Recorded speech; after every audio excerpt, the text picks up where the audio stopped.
Aloe vera, পাথরকুচি গাছ, তারপরে যে ধনিয়া পাতা গাছ, অনেকগুলা জিনিস আছে। এদিকে দেখি কত বড় তুলসীর মনে হয় বাগান। এই যে প্রচুর তুলসী, প্রচুর।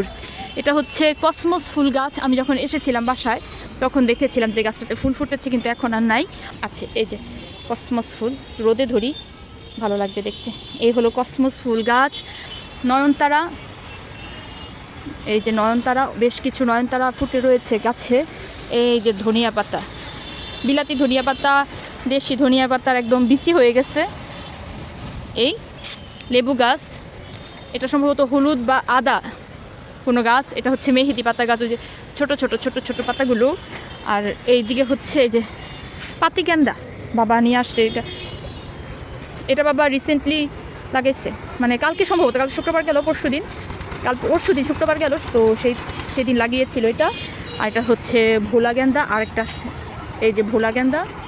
এটা হচ্ছে স্থলপদ্ম, ওই যে এটা হচ্ছে স্থলপদ্ম ফুল গাছ, একটা কলিও আছে। আর ওই যে দূরে হচ্ছে ভোলা গেন্দা। একটু সামনে যাই।